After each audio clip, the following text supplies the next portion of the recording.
ನಮಸ್ಕಾರ ರೈತ ಬಾಂಧವರೇ ಹಾಗೂ ಎಲ್ಲ ವೀಕ್ಷಕರೇ, ಇವತ್ತಿನ ದಿನ ನಾವು ಮಲೆನಾಡು ಗಿಡ್ಡ ಕುರಿತಾಗಿ ಮಾತನಾಡೋಣ. ಇದು ಒಂದು ಹಾರ್ಡಿ ಮತ್ತು ಯೂನಿಕ್ ಸ್ಪೀಸೀಸ್ ಅಂತ ಹೇಳ್ಬೋದು. ಅಂದರೆ ತುಂಬ ವಾತಾವರಣಕ್ಕೆ ಹೊಂದಿಕೊಳ್ತಕ್ಕಂಥದ್ದು, ರೆಸಿಸ್ಟೆಂಟ್ ಇರ್ತಕ್ಕಂಥದ್ದು, ತುಂಬ ಅಪರೂಪದ ಒಂದು ತಳಿ ಅಂತ ಹೇಳ್ಬೋದು. ಇದು ಪಶ್ಚಿಮ ಘಟ್ಟಗಳಲ್ಲಿ ಸಿಗುತ್ತೆ ಆಯಿತಾ. ಇದು ನೇಟಿವ್ ಆಫ್ ನಮ್ಮ ಕರ್ನಾಟಕದ ಒಂದು ಇದು ತಳಿ ಇದು. ಮತ್ತು ಸ್ಟ್ರೆಂತು ಸ್ಟ್ರಾಂಗ್ ಆಗಿರುತ್ತೆ. ರೋಗ ರುಜಿನಗಳ ರೆಸಿಸ್ಟೆನ್ಸ್ ಇರುತ್ತೆ, ಅಂದರೆ ನಿರೋಧಕತೆ ರೋಗ ನಿರೋಧಕತೆ ತುಂಬ ಜಾಸ್ತಿ ಇರುತ್ತೆ. ಒಳ್ಳೆ ಕ್ವಾಲಿಟಿ ಹಾಲನ್ನು ಕೊಡ್ತದೆ. ಮತ್ತು ಇದು ಮಲೆನಾಡು ಗಿಡ್ಡ. ಮಲೆನಾಡು ಅಂತ ಹೇಳಿದ್ರೆ ಕನ್ನಡದಲ್ಲಿ ಎಲ್ಲಿ ಹೆಚ್ಚಿನ ಮಳೆ ಬರ್ತದೋ ಅದಕ್ಕೆ ಮಲೆನಾಡು, ಮತ್ತು ಕಾಡುಗಳು ಎಲ್ಲಿರ್ತದೋ ಅದಕ್ಕೆ ಮಲೆನಾಡು ಅಂತ ಹೇಳಲಾಗ್ತದೆ.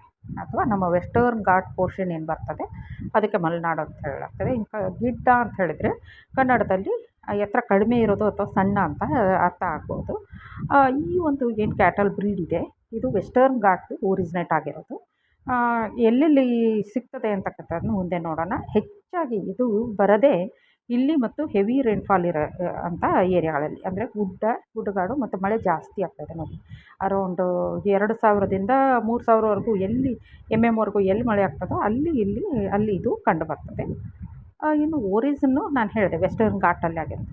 ಎಲ್ಲೆಲ್ಲಿ ಸಿಗ್ತವೆ ಅಂತ ಹೇಳಿದರೆ ಶಿವಮೊಗ್ಗ, ಚಿಕ್ಕಮಗಳೂರು, ಉಡುಪಿ, ದಕ್ಷಿಣ ಕನ್ನಡ, ಉತ್ತರ ಕನ್ನಡ, ಹೀಗೆ ಹಲವಾರು ಒಂದು ಜಿಲ್ಲೆಯಲ್ಲಿ ಕಂಡು ಬರ್ತವೆ. ಹೆಚ್ಚು ಕಡಿಮೆ ಇದನ್ನು ಸಣ್ಣ ಮತ್ತು ಅತಿ ಸಣ್ಣ ರೈತರು ಸಾಕ್ತಾರೆ ಅಂತ ಹೇಳ್ಬೋದು. ಸಾಕೋದು ಅಂತ ಹೇಳಿದರೆ ಕಟ್ಟಿ ಸಾಕಲ್ಲ, ಇವರು ಓನರ್ ಇರ್ತಾರೆ, ಬಟ್ಟು ಮೇಯಕ್ಕೆ ಬಿಡ್ತಾರೆ ಅಂತ ಆ ಥರ. ಇದು ಏನಿದ್ರ ಫಿಸಿಕಲ್ ಕ್ಯಾರೆಕ್ಟರ್, ಸ್ಪೆಷಲ್ ಕ್ಯಾರೆಕ್ಟರ್ ಅಂತ ಹೇಳಿದರೆ ಇದು ಸಣ್ಣದಿರುತ್ತೆ, ಸೈಜು ತುಂಬ ಚಿಕ್ಕದಾಗಿರುತ್ತೆ. ಆಮೇಲೆ ಸ್ಟ್ರಾಂಗ್ ಲೆಗ್ಸ್ ಇರ್ತವೆ, ಹೂಸು ಸ್ಟ್ರಾಂಗು. ಕೋಟ್ ಕಲರ್ ಏನಿರುತ್ತೆ, ಇದ್ರ ಮೈ ಬಣ್ಣ ಹೆಂಗಿರುತ್ತೆ ಅಂದರೆ ಬ್ರೌನು, ಕಂದು ಬಣ್ಣ, ಬ್ಲ್ಯಾಕ್ ಬಣ್ಣ ಅಥವಾ ಮಿಕ್ಸ್ ಇರುತ್ತೆ ಸ್ವಲ್ಪ. ಆಮೇಲೆ ಏನು ಕೋಡುಗಳಿರ್ತವೆ, ಹಾರ್ನ್ಸು ಸಣ್ಣದಾಗಿರುತ್ತೆ. ಆಮೇಲೆ ಸ್ಟರ್ಡಿ ಬಾಡಿ, ತುಂಬ ಸ್ಟ್ರಾಂಗ್ ಆಗಿರುತ್ತೆ ಬಾಡಿ. ಎವರೇಜ್ ವೆಯ್ಟ್ ಬಂದು 180ರಿಂದ 250 kg ಇರ್ತದೆ ಹೆಚ್ಚು ಕಮ್ಮಿ. ಸ್ಪೆಷಲ್ ಫೀಚರ್ ಏನು ಅಂತ ಹೇಳಿದರೆ ರೋಗ ನಿರೋಧಕ ಹೆಚ್ಚಿಗೆ ಕಂಡು ಬರುತ್ತೆ. ಒಳ್ಳೆ ಕ್ವಾಲಿಟಿ ಏನು ಇದು ಆಹಾರ ಬೇಕಂತಿಲ್ಲ, ಮೈಕೊಳ್ಳುತ್ತೆ ಸುಮ್ಮನೆ ಹೊರಗಡೆ. ಆಮೇಲೆ ಹೆವಿ ರೈನ್ಫಾಲ್ ಇರಲಿ, ಹೆಚ್ಚು ಮಳೆ ಆಗುವಂಥಲ್ಲಿ ಇದು ತಡ್ಕೊಳ್ಳುತ್ತೆ. ಹ್ಯುಮಿಡಿಟಿ ಜಾಸ್ತಿ ಇರೋದನ್ನು ತಡ್ಕೊಳ್ಳುತ್ತೆ. ಮೇಂಟೆನೆನ್ಸ್ ಏನೂ ಬೇಕಿಲ್ಲ. ಲಾಂಗ್ ಪ್ರೊಡಕ್ಟಿವ್ ಲೈಫು ಇದರದ್ದು.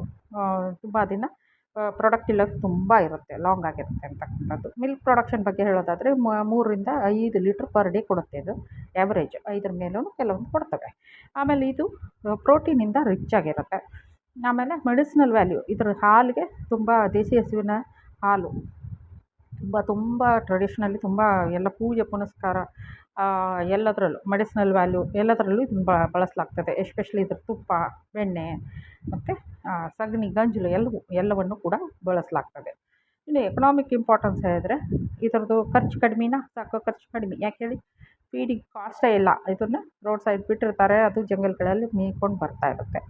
ಆರ್ಗ್ಯಾನಿಕ್ ಫಾರ್ಮಿಂಗಿಗೆ, ಸಾವಯವ ಕೃಷಿ ಮಾಡಿಸಿದಂಥದ್ದು. ಅಂದರೆ ಇದರದ್ದು ಇಂಚಿಂಚು ಪ್ರಾಡಕ್ಟೂ ತುಂಬ ಇದು ಒಳ್ಳೆಯದು ಅಂಥೇಳಿ. ಮತ್ತು ಇದರ ಸಗಣಿ, ಗಂಜಲ ಎಲ್ಲವನ್ನು ಟ್ರೆಡಿಷ್ನಲ್ಲಾಗಿ ಬಳಸ್ತಾರೆ. ಆಮೇಲೆ ಯೂರಿನ್ಗಳನ್ನು ಮೆಡಿಸಿನಲ್ಲೆಲ್ಲ ಬಳಸ್ತಾರೆ. ಗೌಡಂಗನ ಮೆನ್ಯೂರ್ ಗೊಬ್ಬರಗಳ ತಯಾರಿಕೆಯಲ್ಲಿ ಬಳಸ್ತಾರೆ. ಇದು ಸುಸ್ಥಿರ ಕೃಷಿಗೆ ಮಾಡಿಸಿದಂಥ ತಳಿ. ಪ್ರಾಬ್ಲಮ್ ಏನು ಬರ್ತಾ ಇದೆ ಇವತ್ತಿನ ದಿನ ಅದನ್ನು ಕನ್ಸರ್ವ್ ಮಾಡೋಕ್ಕೆ, ಅದನ್ನು ಉಳಿಸ್ಕೊಳ್ಳೋಕ್ಕೆ ಅಂತ ಹೇಳಿದ್ರೆ, ಮೊದಲನೇದು ಇದು ಕಡಿಮೆ ಆಗ್ತಾ ಬರ್ತಾ ಇದೆ. ಯಾಕಂದರೆ ಆಕ್ಸಿಡೆಂಟ್ಸಿಂದ ಸಾಯ್ತಾ ಇದ್ದಾವೆ, ಕೆಲವು ಪ್ರಾಣಿಗಳ ಬಾಯಿಗೆ ಸಿಕ್ಕೊಂಡು ಸಾಯ್ತಾ ಇದ್ದಾವೆ.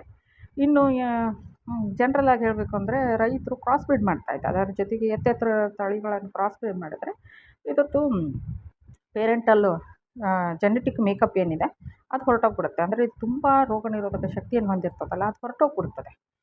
ಒಂದು 4-5 ಜನ್ರೇಷನ್ ಬ್ರೀಡ್ ಮಾಡಿಬಿಟ್ರೆ ಹೊರಟೋಗ್ತದೆ. ಆದ್ದರಿಂದ ಅದೊಂದು ಸ್ವಲ್ಪ ಸಮಸ್ಯೆ ಆಗ್ತಾಯಿದೆ. ರೈತ ಬಾಂಧವರು ಇದನ್ನು ಮೇಂಟೈನ್ ಮಾಡಬೇಕು, ಕ್ರಾಸ್ ಬ್ರೀಡನ್ನು ಅವಾಯ್ಡ್ ಮಾಡಬೇಕು. ಯಾಕಂತ ಹೇಳಿದರೆ, ಇಲ್ಲ ಕ್ರಾಸ್ ಬ್ರೀಡಲ್ಲಿ ಒಳ್ಳೆ ಇದು ಬರ್ಬೋದು, ಬಟ್ ಏನಂದರೆ ಬೇಸಿಕ್ ಇದು ನಮ್ಮ ಏನು ಕರ್ನಾಟಕದ ಹೆಮ್ಮೆ ಅಂತ ಏನು ಹೇಳ್ತೀವಿ ಅದು ಕಡಿಮೆ ಆಗ್ತಾ ಬರ್ತದೆ ಮುಂದೊಂದು ದಿನ. ಯಾಕಂದರೆ ಇದರಲ್ಲಿ ತುಂಬ ಒಳ್ಳೆ ಕ್ವಾಲಿಟೀಸ್ ಇದೆ, ಗುಣಮಟ್ಟದ್ದಾಗಿದೆ ಇದು. ಅದನ್ನು ಕನ್ಸರ್ವ್ ಮಾಡಬೇಕಾಗಿದ್ದು ಜನರಲ್ಲಿ, ಆಮೇಲೆ ಇಂಡಿಯನ್ ಅಥಾರಿಟೀಸಲ್ಲಿ, ಆಮೇಲೆ ಗೌರ್ಮೆಂಟ್ ಲೆವೆಲಲ್ಲಿ ಸ್ವಲ್ಪ ಎಚ್ಚರಿಕೆ ಬರಬೇಕಾಗ್ತದೆ ಅಂತಕ್ಕಂಥದ್ದು. ಇನ್ನು ಅಡ್ವಾಂಟೇಜು, ಬೇರೆ ಎಕ್ಸಾಟಿಕ್ ಬ್ರೀಡ್ಸ್ ಏನಿದ್ದಾವೆ, ಬೇರೆ ಎತ್ತೆತ್ತರ ತಳಿಗಳು ಹೊರಗಡೆ ದೇಶದಿಂದ ತಗೊಂಬಂದು ಇದು ಮಾಡ್ತಾ ಇದಕ್ಕೂ ವ್ಯತ್ಯಾಸ ಏನಂದರೆ ಇದರಲ್ಲಿ ಮಲೆನಾಡು ಗಿಡ್ಡದಲ್ಲಿ ರೋಗ ನಿರೋಧಕ ಶಕ್ತಿ ಹೈ ಇರ್ತದೆ. ಮೇಂಟೆನೆನ್ಸ್ ಕಾಸ್ಟ್ ತುಂಬ ಕಡಿಮೆ, ಲೈಫ್ ಸ್ಪ್ಯಾನು ತುಂಬ ಜಾಸ್ತಿ, ಲೋಕಲ್ ಕ್ಲೈಮೇಟಿಗೆ ಸೂಟ್ ಆಗುತ್ತೆ. ಎಲ್ಲದಕ್ಕಿಂತ ಹೆಚ್ಚು ಅಂತ ಹೇಳಿದ್ರೆ ಇದು ಇದಕ್ಕೇನೂ ಖರ್ಚಿಲ್ದೇ ಆರಾಮಾಗಿ ಮೇಂಟೈನ್ ಮಾಡ್ಕೊಳ್ತಕ್ಕಂಥದ್ದು. ಇದು ಅತಿ ಸಣ್ಣ ರೈತರಿಗೆ ಒಂದು ಆದಾಯದ ಮೂಲ ಅಂತಲೇ ಹೇಳ್ಬೋದು. ಆದರೆ ಎಕ್ಸಾಟಿಕ್ ಆದರೆ ತುಂಬ ಅದಕ್ಕೇನಂದರೆ ಡಿಸೀಸಸ್ಸು ಜಾಸ್ತಿ, ನಾವು ತುಂಬ ಖರ್ಚು ಮಾಡಬೇಕಾಗ್ತದೆ, ಮೇಂಟೆನೆನ್ಸ್ ಜಾಸ್ತಿ, ಲೈಫ್ ಸ್ಪ್ಯಾನ್ ಸ್ವಲ್ಪ ಕಡಿಮೆ ಇರ್ತದೆ, ಲೋಕಲ್ ಕ್ಲೈಮೇಟಿಗೆಲ್ಲ ಅಡ್ಜಸ್ಟ್ ಆಗೋಲ್ಲ. ಈವನ್ ಜನರು ಅದನ್ನು ಸಾಕೋ ಜನರು ಕೂಡ ಸೂಟ್ ಆಗೋಲ್ಲ.